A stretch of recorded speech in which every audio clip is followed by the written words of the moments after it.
है तो अमन साहब।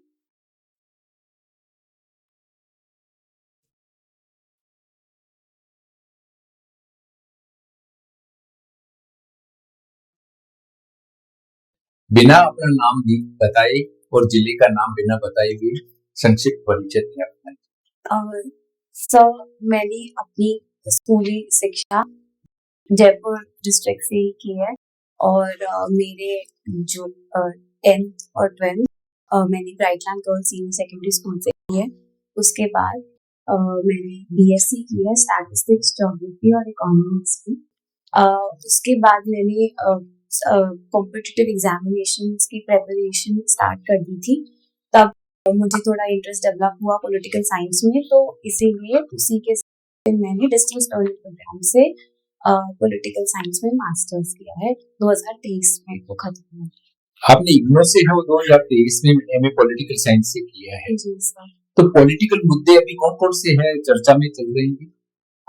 सर, पॉलिटिकल मुद्दे इंडिया में जो है, एक तो जो एसआईआर है वो एक बहुत बड़ा मुद्दा चल रहा है, जहाँ पे हम जो हमारा इलेक्टोरल रोल है उसका हम स्पेशल रिविजन कर रहे हैं, ताकि जो भी वोटर्स, ऐसे वोटर्स हैं जो कि अब यहाँ जो भी इनएलिजिबल वोटर्स हैं उनको हम रिमूव करना चाह रहे हैं।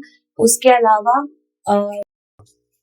जुडिशियल जो इंडिपेंडेंस है उसका भी मुद्दा कई बार बार उठता आ रहा है इंडिया में। सर, उसके अलावा अभी पंचायती इलेक्शंस काफी सारे राज्यों में चल रहे हैं, जैसे अभी कल महाराष्ट्र में भी हुआ है।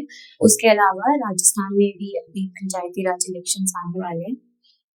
सर, अभी मैं ये याद पंचायती राज सिस्टम है और राजस्थान में पंचायती राज सिस्टम के बारे में कुछ बताएं मुझे। सर, राजस्थान सबसे पहला स्टेट था जिसमें पंचायती राज इंस्टीट्यूशन हमने स्थापित किया था। हमारा पंचायती राज इंस्टीट्यूशन 1969 में नागौर में हमने स्टार्ट किया था। और 1969 में सर मुझे 69 हुआ था। तो जब अब हमारे उस टाइम के प्रधानमंत्री पंडित जवाहरलाल नेहरू आके यहाँ पे जो है उसकी इनॉग्रेशन सेरेमनी में पंडित जवाहरलाल नेहरू आए थे। सर, उसके अलावा मुझे इकोनॉमिक्स में रही आपकी ग्रेजुएशन में, ये मॉनेटरी पॉलिसी और फिस्कल पॉलिसी, ये दोनों क्या है? ये सर, मॉनेटरी पॉलिसी तो जो हमारा सेंट्रल बैंक है इंडिया का, आरबीआई, वो यूज करता है ताकि मार्केट में ज्यादा फ्लक्चुएशंस ना आए और हम एक ग्रोथ रेट हम इंडियन इकोनॉमी की एक स्टेबल ग्रोथ रेट मेंटेन करता है। उसके अलावा जो फिस्कल पॉलिसी है वो सरकार जो इंडिया की गवर्नमेंट है वो एक टूल की तरह यूज करती है ताकि जो भी डेवलपमेंटल गोल्स हैं हमारे वो हम अचीव कर पाए। प्राय ये देखा गया है कि जो डेवलपिंग कंट्रीज हैं उनका जो बजट है वो डेफिसिट बजट होता है। ऐसा क्यों होता है? डेफिसिट बजट ही क्यों तैयार किया? सर, क्योंकि जो डेवलपिंग कंट्रीज हैं वहाँ पे बहुत सारे ऐसे समाज के पहलू हैं जहाँ पे हमें ध्यान देने की जरूरत है, जैसे पॉवर्टी हो गई और भी इंफ्रास्ट्रक्चर डेवलपमेंट हो गया।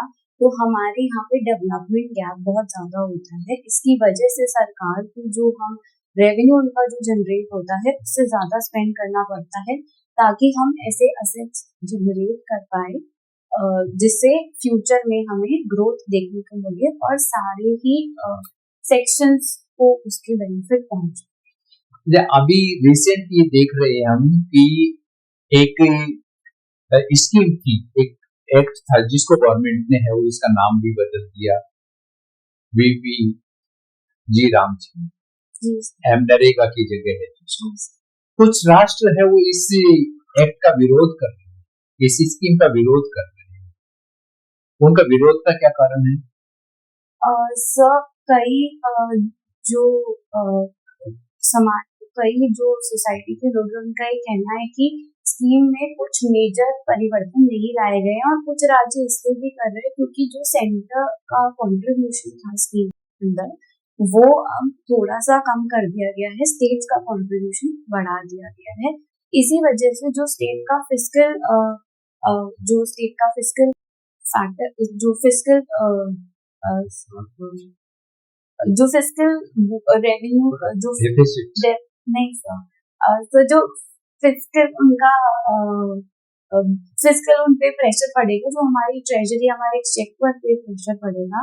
इस वजह से कई राज्य इसका विरोध कर रहे हैं, क्योंकि पहले जो गवर्नमेंट ऑफ इंडिया थी उनका कंट्रीब्यूशन ज्यादा था। अब सरकार ने कितना था पहले और अब कितना कर दिया है? सर वो अभी मुझे याद नहीं आ पा रहा है, मैं गलत जवाब नहीं देना चाहूंगी, मुझे एक्यूरेट फिगर्स नहीं याद। नहीं, कोई बात नहीं। अभी ईडी और पश्चिम बंगाल सरकार जी सर। के बीच में है वो बड़ा कॉन्फ्लिक्ट चल रहा है, उसके बारे में सुप्रीम कोर्ट में है वो इसके बारे में कुछ वर्डिक्ट दिए हैं, क्या दिया है? सर मुझे ये मामला मैंने पढ़ा था, बट सुप्रीम कोर्ट का वर्डिक्ट मुझे नहीं, मैंने शायद नहीं पढ़ा। क्या मुद्दा क्या है ईडी और वो पश्चिम बंगाल को, ममता बनर्जी को? सर वैसे तो जो टीएमसी है, उनकी पॉलिटी में जो उनकी जो पार्टी है, जो उनको मेजर ऑर्गेनाइजेशन में हेल्प करती है, और अब जो आगामी इलेक्शंस हैं उन्होंने जो उनकी मेजर पॉलिसी बनाती है, तो ईडी ने उनके जो भी ऑफिसर्स थे और उनके ऑफिसर्स पे वहाँ पे ईडी की रेड पड़ी थी, तो इस चक्कर में जो है वहाँ के सीएम परेशान हो गए थे। और वेस्ट बंगाल की सरकार को ये भी आपत्ति रहती है कि जो ईडी है वो स्टेट का कंसेंट लिए बिना वहाँ के ऑफिसर्स में और वहाँ के जो भी इंटरनल मैटर्स दखल अंदाज। स्ट्रीट डॉग्स को लेकर भी अभी है वो सुप्रीम कोर्ट में है वो जी केस चल रहा है, जी काफी है वो हार्ड स्टेप्स उठाने के लिए है वो सुप्रीम कोर्ट ने कहा, क्या है ये मामला? सर सुप्रीम कोर्ट में जो भी जो वाइल्ड डॉग्स की वजह से जो अटैक्स हो रहे थे, उसको मद्देनजर रखते हुए सुप्रीम कोर्ट में दिल्ली में ये निर्णय दिया था कि जो भी स्ट्रीट डॉग्स है उनको या तो फोर्स स्टेरलाइजेशन किया जाए, मतलब उनका स्टेरलाइजेशन करने का डिसीजन सुप्रीम कोर्ट ने लिया था, जिसकी वजह से काफी सारे लोगों ने उसका प्रदर्शन भी किया था, उसके विरोध में भी लोग आए थे। और ये ब्रिक्स का जो समिट है इसका बेसिक ऑब्जेक्ट क्या है, और ब्रिक्स राष्ट्र और अमेरिका के बीच में है वो क्या प्रॉब्लम?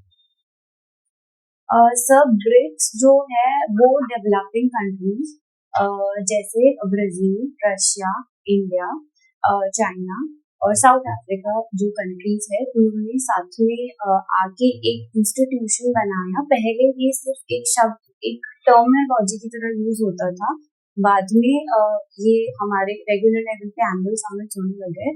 तो ब्रिक्स जो है वो डेवलपिंग कंट्रीज है एक अलग फ्रंट तैयार करने के लिए, ताकि जो ये डेवलपिंग जो इमर्जिंग इकोनॉमीज हैं, जो ब्रिक्स कंट्रीज है, उनको एक प्लेटफॉर्म देने के लिए, ताकि वो अपने जो भी सोच, जो भी उनके आइडियोलॉजी है या जो भी उनके जो मुद्दे हैं वो रख पाए, क्योंकि इमर्जिंग इकोनॉमीज के मुद्दे डेवलप्ड इकोनॉमीज से डिफरेंट है। जैसे क्लाइमेट चेंज हो गया, पॉवर्टी हो गया, इंफ्रास्ट्रक्चर डेवलपमेंट हो गया, तो इसके लिए ब्रिक्स जो है वो एक इम्पोर्टेंट प्लेटफॉर्म की तरह उभर रहा है। कहाँ हो रहा है नेक्स्ट समिट? तो मुझे बिल्कुल आइडिया नहीं है इसका। सर मैं अंदाजा लगा नहीं बताएं। सर शायद इंडिया में भी, इंडिया में हो रहा है, उसका लोगो भी है वो डिक्लेयर किया है, उसकी थीम भी है वो डिक्लेयर की है, तो इनके बारे में कुछ नहीं देखा भी आपने? सर अभी तक नहीं। क्यों सर? अभी आपने एसआईआर के बारे में बताया, एसआईआर को क्या हम इलेक्शन रिफॉर्म्स के रूप में देख सकते हैं? सर एसआईआर जो है वो इलेक्शन कमीशन ऑफ इंडिया की एक स्पेशल पावर है, जिसमें टाइम टू टाइम जो हमारे इलेक्शन कमीशन ऑफ इंडिया है वो इलेक्टोरल रोल को और बेटर बनाने के लिए और उसमें जो भी प्रॉब्लम्स है उसको रेक्टिफाई करने के लिए ये रिविजन करा सकती है। तो ये ऑलरेडी हमारे रिप्रेजेंटेशन ऑफ पीपल एक्ट 1950 के सेक्शन में भी मेंशन है। तो अ, इसको हम एक इलेक्टोरल रिफॉर्म तो नहीं, ये ऑलरेडी पावर है सर पीसीआई की। फिर इतना विरोध क्यों हो रहा है इसका? सर कुछ पहलू हैं, कई ऐसे सेक्शंस हैं जहाँ पे लिटरेसी बहुत कम है और लोगों को अवेयरनेस भी बहुत कम है। तो ऐसा बोला जा रहा है कि काफी जो एलिजिबल वोटर्स थे उनको से बाहर कर दिया है, इस वजह से इसका विरोध हो। ठीक, ओके। आपने एमए भी परसू कर रहे हैं क्या? तो ओके, 2023 में आपने पॉलिटिकल साइंस से कर दी। आप ये बताएं कि चाणक्य के साप्ताहिक सिद्धांत को थोड़ा सा समझाएं। सर मैंने इसके बारे में पढ़ा नहीं है अभी। चलिए कोई बात नहीं। और राज्य और राष्ट्र के बारे में 4 अंतर हमें बताएं और आप साथ में ये भी बताएं कि भारत वर्तमान में राज्य है या राष्ट्र? सर जो बेसिक प्रिंसिपल्स हैं उनके अकॉर्डिंग भारत को नेशन इन मेकिंग कहा जाता है, क्योंकि नेशन का कंसेप्ट यूरोप से आया है, जहाँ पे नेशन को बनाने के लिए कुछ कॉमन फैक्टर्स होते हैं, जैसे लैंग्वेज हो गई, कल्चर हो गया, एक कॉमन एथनिसिटी हो गई, कॉमन रिलीजियस प्रैक्टिसेस हो गए, कॉमन कल्चर हो गया। जबकि जब स्टेट की बात करते हैं हम, तो स्टेट में मॉन्टेविडियो कन्वेंशन के अकॉर्डिंग 4 बेसिक एलिमेंट्स आते हैं किसी भी जगह को राज्य का दर्जा देने, जो कि पहला है पॉपुलेशन, टेरिटरी, आपकी गवर्नमेंट होनी चाहिए और गवर्नमेंट की सोवरेनिटी होनी चाहिए, लोगों की एक्सेप्टेंस होनी चाहिए गवर्नमेंट की। सो स्टेट और नेशन जो है वो दोनों डिफरेंट है। और इंडिया में चूंकि हमारे यहाँ पे बहुत सारे अलग अलग रिलीजियस प्रैक्टिसेस है, अलग अलग कल्चर हमारे यहाँ पे फॉलो होते हैं, अलग अलग लैंग्वेजेस बोली जाती है। आप ये बताएं कि 22 भाषाएं पूरे भारतवर्ष के अंदर जो है कह सकते हैं 8वीं अनुसूची के अंदर है। 23वीं भाषा के रूप में राजस्थानी भाषा को अगर शामिल कर लिया जाए तो केंद्र सरकार की तरफ से कौन कौन से ऑब्स्टिकल्स हैं जिसकी वजह से राजस्थानी भाषा को जो है वो 8वीं अनुसूची में शामिल अभी तक नहीं किया जा सका? कोई कानूनी अड़चने हैं क्या? सब कानूनी अड़चने नहीं है, बट जो किसी भी भाषा को एक ऑफिशियल लैंग्वेज का दर्जा देने के लिए जो भी बेसिक पैरामीटर्स होते हैं, हम उन्हीं की बात कर रहे हैं कि कौन कौन से पैरामीटर में ये फिट नहीं बैठती।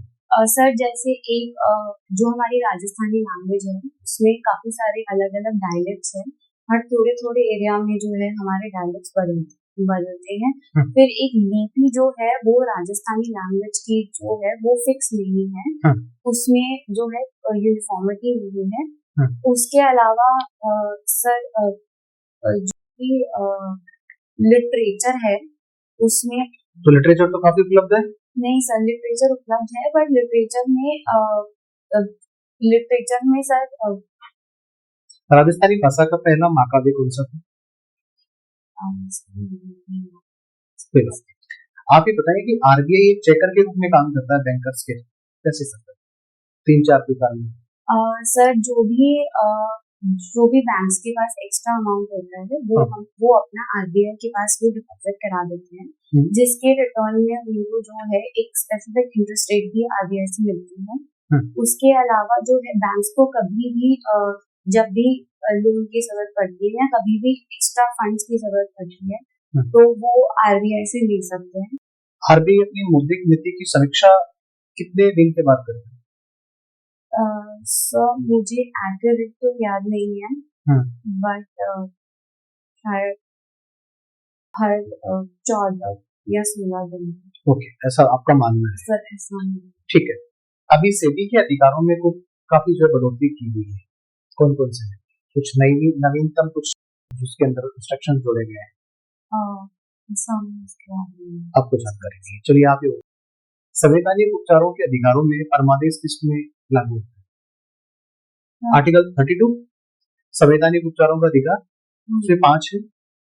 परमादेश के बारे में सर आप क्वेश्चन रिपीट कर सकते हैं? संवैधानिक उपचारों का अधिकार आर्टिकल 32 के बारे में जानते हैं? यस। पांचों चीजें गिना दीजिए। पांचों चीजें। हाँ, 5 टाइप्स ऑफ रिट्स। रिट्स की बात कर रहे हैं। सर habeas corpus, अधिकार विचार, ठीक है। mandamus, certiorari, quo warranto, sorry को वारंटो के बारे में कुछ सर quo warranto जो है वो किसी भी सरकारी जो पब्लिक सर्वेंट हैं उनके अगेंस्ट इशू हो सकता है, जहाँ पे कोर्ट डिमांड करती है कि आप बाय व्हाट अथॉरिटी आप इस जो ऑफिस जो है उसको आप होल्ड करते हैं। किस समिति के अनुशंसा से आपके जो कर्तव्य हैं उनके अंदर 10वां पॉइंट जोड़ा गया है? ड्यूटीज में है ना, फंडामेंटल ड्यूटीज। कौन सा आर्टिकल में आती है? Fundamental duties sir article 61A। कौन सी समिति का गठन किया गया था और उन्होंने अपनी जो लास्ट में रिकमेंडेशंस दी हैं? सर जितना मुझे स्वर्ण सिंह कमेटी।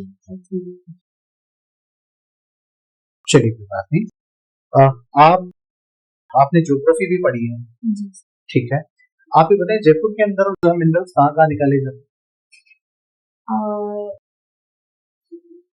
तो मुझे याद नहीं है। आपके अभी तक के सफर के अंदर आपकी ऐसी कौन सी महिला अधिकारी या महिला राजनेता जो आपकी रोल मॉडल रही है? जी, इंदिरा गांधी जी। 1969 का आपने प्रत्युत्तर में भी कहते हुए जिक्र किया था आपने, जहाँ पे कहा था कि पंचायती राज 1969 जो इंदिरा गांधी जी के लिए क्यों महत्वपूर्ण है, अगर बैंकिंग सेक्टर की बात? सर 1969 में जो हमारे काफी मेजर बैंक्स थे उनका नेशनलाइजेशन हुआ था और वो इंदिरा गांधी जी के अंदर ही डिसीजन लिया गया था, जहाँ पे काफी सारे प्रमुख बैंकों को शायद 14 बैंक थे जिनका नेशनलाइजेशन हुआ था। बैंकों का राष्ट्रीयकरण नहीं किया जाना चाहिए, इसके लिए कौन सी समिति की अनुशंसा की गई? कौन सी समिति?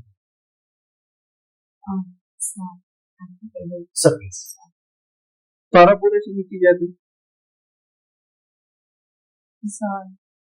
ये बैलेंस ऑफ ट्रेड क्या होता है? बैलेंस ऑफ ट्रेड जो है बेसिकली एक कंट्री का एक लेखा जोखा होता है, जहाँ पे हम इंपोर्ट और एक्सपोर्ट जो है कोई भी कंट्री जो कर रही है उसका हम उसका सर हम वहाँ एनालिसिस किया जाता है और वहाँ पे देखा जाता है कि क्या हम किसी कैपिटल अकाउंट और करंट अकाउंट में क्या डिफरेंस है? सर कैपिटल अकाउंट में जो है जो भी हमारे यहाँ पे इन्वेस्टमेंट्स आते हैं, फॉरेन इन्वेस्टमेंट्स, जो भी हमारे बाहर से इन्वेस्टमेंट आ रहे हैं, स्पेशली जो कंपनीज में इन्वेस्टमेंट होता है, इक्विटी में जो इन्वेस्टमेंट होता है वहाँ पे कैपिटल अकाउंट आता है। और करंट अकाउंट में जो भी हम गुड्स में ट्रेड कर रहे हैं जिसमें कुछ विजिबल और कुछ इनविजिबल एलिमेंट्स भी होते हैं, वो करंट अकाउंट।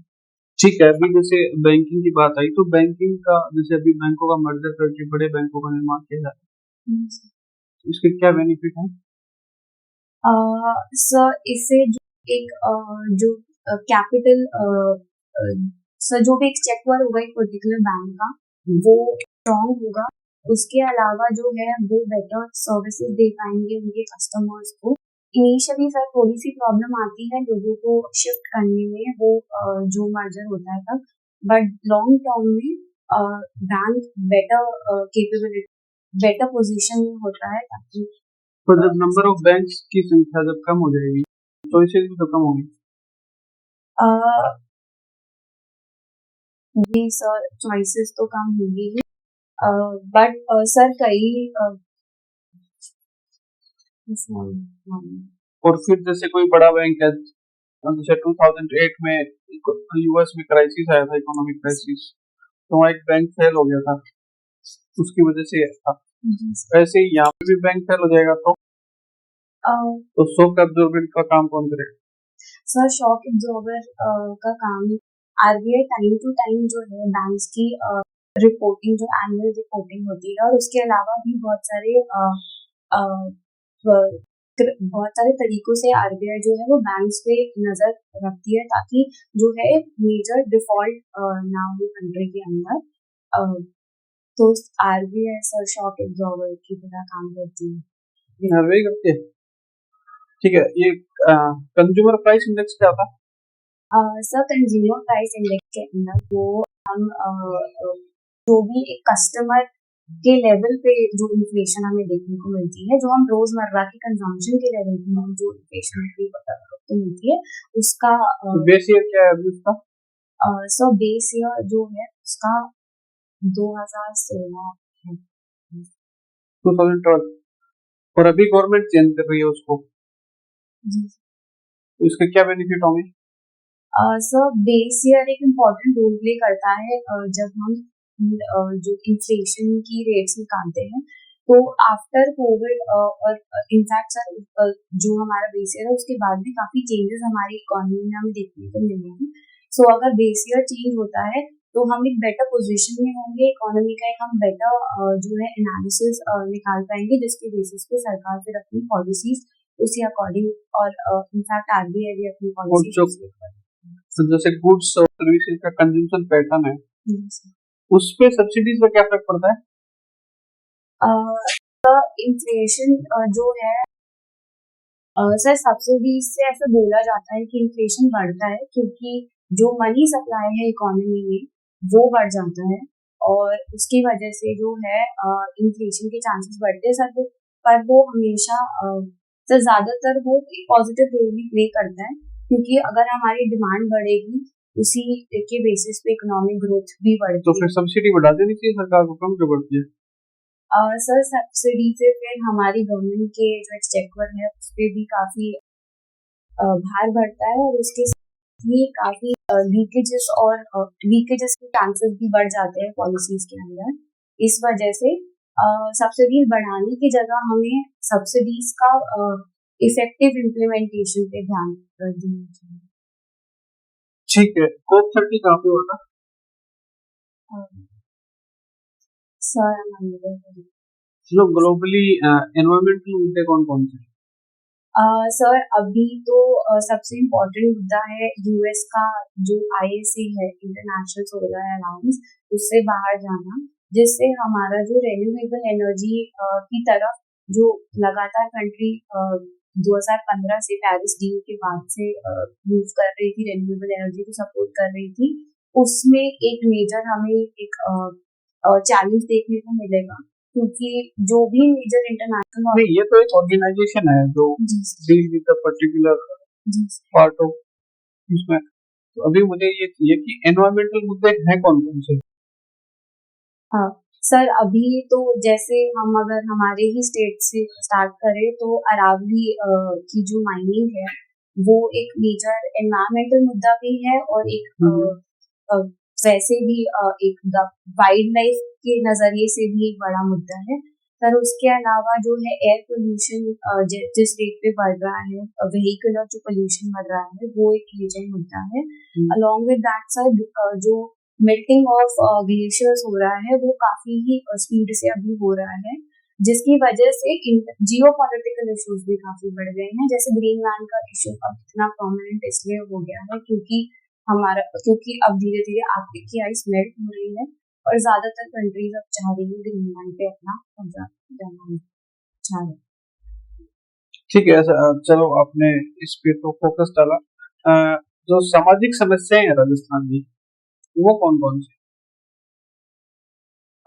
सर सबसे पहला मेरे हिसाब से विमेन की लिटरेसी का है कि विमेन की चलो लिटरेसी एक साक्षरता हो गया। और सर दूसरा है जो अभी भी काफी सारे में जो कास्टिज्म है सर, कास्टिज्म जातिवाद हो गया। जातिवाद सर उसके अलावा जो है एक इनकम इनइक्वालिटी का भी एक मेजर फैक्टर हमें देखने को मिलता है कि एक इनकम डिवाइड सोसाइटी में आ रहा है जहाँ पे रिच बहुत ज्यादा रिच हो रहे हैं और पुअर काफी पुअर हो रहे हैं। इनकम डिवाइड की बात आती है तो जैसे अभी सुप्रीम कोर्ट का जजमेंट भी आया था रिजर्वेशन से रिलेटेड, तो रिजर्वेशन अभी उसमें इनकम को क्राइटेरिया बना देना चाहिए। सर अभी तो जैसे EWS और OBC में तो इनकम क्राइटेरिया है बट जो SC ST है वहाँ पे एज सच कोई क्राइटेरिया आया नहीं है, और ये देखा गया है कि वहाँ पे कुछ पर्टिकुलर सेक्शन है जो कि उस पूरी रिजर्वेशन का फायदा ले रहे हैं, जबकि बहुत सारे ऐसे वंचित वर्ग हैं, SC ST तो में इसके लिए गवर्नमेंट ने कुछ इनिशिएटिव लिया है? सर रिजर्वेशन अबाउट सर चलो आप ये बताओ, जैसे रिजर्वेशन को यदि प्राइवेट सेक्टर में लागू कर दें तो इसके क्या बेनिफिट होंगे? सर प्राइवेट सेक्टर में जो है, एक तो सब लोगों को मौका मिलेगा जो एक लो इकोनॉमिक बैकग्राउंड से भी आते हैं, उनको भी मौका मिलेगा। Along with that rural population के भी चांसेस जो हैं वो प्राइवेट सेक्टर में ज्यादा बढ़ जाएंगे। और सर इतना ही मुझे याद है। ठीक है, जैसे इंडियन ओशियन की बात करें तो इसमें कौन कौन से चौक पॉइंट्स हैं? सर हमारा सबसे पहला जो श्रीलंका और तमिलनाडु वाले एरिया में पार्क स्ट्रेट जो है वो इम्पोर्टेंट चोक पॉइंट है। फिर उसके अलावा जब हम स्टेट मलक्का की तरफ मूव करते हैं, जब हम साउथ ईस्ट एशिया की तरफ मूव करते हैं, तो वहाँ पे मलक्का स्ट्रेट है जहाँ से मेजर जो है गोल्ड के जो भी एक्सपोर्ट्स हैं वो वहीं से पास करते हैं।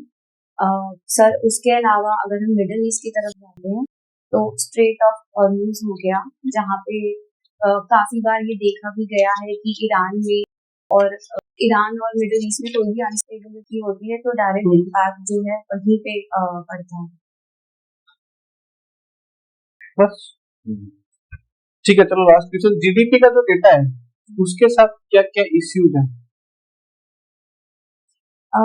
सर जीडीपी जो अभी रिसेंटली रिपोर्ट आई थी कि हमारे अकाउंटिंग स्टैंडर्ड्स जो हैं इंडिया के, वो इंटरनेशनल अकाउंटिंग स्टैंडर्ड से मैच नहीं कर रहे हैं, और हमारे यहाँ पे काफी बड़ा अनऑर्गेनाइज सेक्टर भी है जो कि जिसके डेटा हमारे पास विद एक्यूरेसी प्रेजेंट नहीं है। तो इस चक्कर से जो है हम एक्यूरेट और क्या क्या नकारात्मक है? क्या सर? इसके अलावा क्या क्या नेगेटिव है?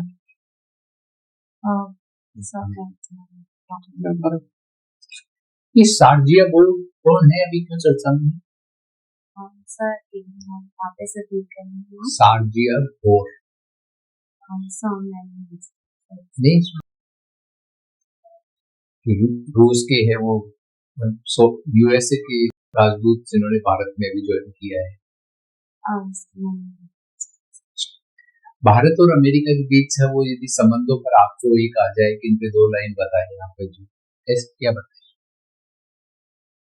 सर अगर हम ट्रेड के बेसिस पे देखें तो ट्रेड के बेसिस पे डिस्पाइट जो भी टैरिफ्स लगे हैं, हमारा जो है ट्रेड हमेशा से काफी अच्छा रहा है यूएसए के साथ। हम हमेशा ट्रेड सरप्लस में रहे हैं, अभी भी हम ट्रेड सरप्लस में हैं।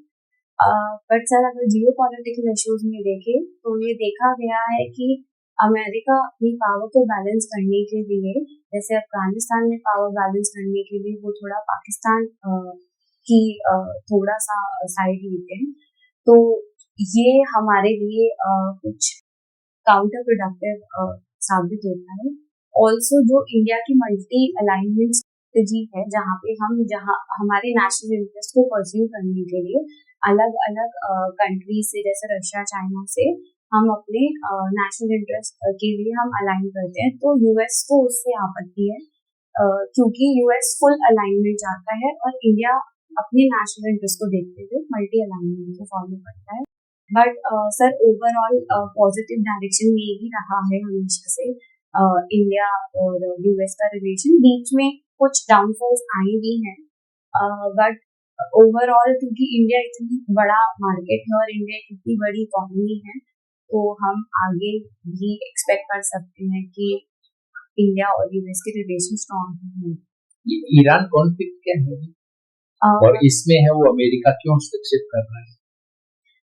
सर ईरान का जो इशू है वो वहाँ के जो सिविलियन पॉपुलेशन है उनके अंदर जो एक अनरेस्ट की फीलिंग है, उसकी वजह से ये इतना जो है इतना ज्यादा बड़ा है। क्योंकि वहाँ पे इन्फ्लेशन रेट बहुत ज्यादा हो गया है, लोग बहुत ज्यादा एजुकेटेड हैं, वहाँ पे अनएम्प्लॉयमेंट रेट बहुत ज्यादा है, जिसकी वजह से जो सिविलियन पॉपुलेशन है वो काफी ही डिसअपॉइंटेड है अपनी गवर्नमेंट से। और ऑल्सो जो थियोक्रेसी है, जो आयतुल्ला खमेनी है, उनका जो स्ट्रिक्टर मॉरल पॉलिसी के जो रूल्स हैं उससे भी काफी सिविलियन पॉपुलेशन में अनरेस्ट देखा गया है। और सर यूएस जो है, यूएस जैसे सब मैंने पहले बताया, बैलेंस ऑफ पावर है। यूएस चाह रहा है कि रशिया और चाइना जो है वहाँ उनका एक मेजर कंट्रोल ना स्टैब्लिश हो जाए, इसलिए यूएस इस मामले में निकल गई। ये नोबेल पुरस्कार अभी है वो क्यों चर्चा में आया? सर अभी जो वेनेजुएला की ओपोजिशन पार्टी की जो लीडर हैं जिनको नोबेल प्राइज मिला था, उन्होंने अभी एक दो दिन पहले ही अपना नोबेल प्राइज जो है वो ट्रम्प को ऑनर करने के लिए उनको दे दिया है, तो इसलिए इतना। तो क्या ऐसा किया जा सकता है कि मुझे है वो पुरस्कार मुझे मिले तो मैं आपको दे दूं? जी सर, जो नोबेल प्राइज की ऑर्गेनाइजेशन अथॉरिटी है नॉर्वे में, उनका ये स्टेटमेंट आया था कि ऐसा किया जा सकता है, जो भी नोबेल पुरस्कार के अवॉर्डीज हैं वो अपने अवार्ड को किसी को भी ट्रांसफर कर सकते। ठीक है, आपको साक्षात्कार देंगे। हाँ।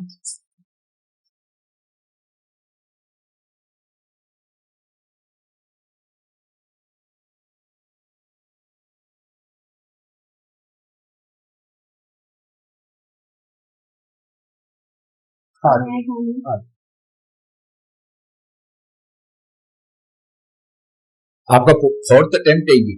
नहीं सर, तीसरा अटेम्प्ट। तीसरा अटेम्प्ट है। दोनों अटेम्प्ट में आपने आपको। अच्छा अच्छा। तो इतने दिनों तक कैसे वेट कर रहे थे आप कि पहला मौका देने की हिम्मत नहीं हो रही थी? सर हिम्मत नहीं हो रही थी, कॉन्फिडेंस नहीं आ पाया। क्यों? सर क्योंकि सर बहुत जैसे मेरा बैकग्राउंड जो है बीएससी, तो उसमें स्टैटिस्टिक्स, इकोनॉमिक्स और ज्योग्राफी, और उसके बाद एमए पॉलिटिकल साइंस है, वो काफी सारा चीजें मैं पढ़ नहीं पाई, कवर नहीं कर तो आपके आरएस के जो सिलेबस में जो है वो तो आपने है वो रिटर्न में दिया था तब भी पढ़ा है जी सर। वही तो बातें करेंगे और क्या करेंगे? पर काफी गैप हो गया है, मतलब मेंस के बाद मैंने बिल्कुल भी पढ़ाई नहीं की है, मैंने टीचिंग ज्वाइन कर ली थी, तो इस वजह से मेरा कोई कांटेक्ट नहीं था। अब क्या ज्वाइन कर लिया? टीचिंग प्राइवेट स्कूल के अंदर। जी सर। प्राइवेट स्कूल में टीचिंग नहीं है? तो टीचिंग इंटरेस्ट में है या आप एडमिनिस्ट्रेटिव सर्विस में जाना चाहेंगे? सर एडमिनिस्ट्रेटिव में ही सर, वो तो खुद को बिजी रखने के लिए मैंने स्कूल ज्वाइन किया था कि जब तक रिजल्ट्स नहीं आ जाते। आपकी देखो इंटेलिजेंस की जांच तो है, वो कितने लाख लोगों में से आपको है 2300-2400 में सेलेक्ट किया, तो अब आप इस जो चांस मिला है आपको, तीसरी बार में चांस मिला है, उसको इतना लाइट क्यों ले रहे हैं आप? इतना लाइट क्यों ले रहे हैं? और जो क्वेश्चन जो टू दी पॉइंट जिसका आंसर है उसका उतना ही आंसर दो, लंबा खींच जाते हो जो जो आता है उसको इतना लंबा नहीं खींचना है, ठीक है?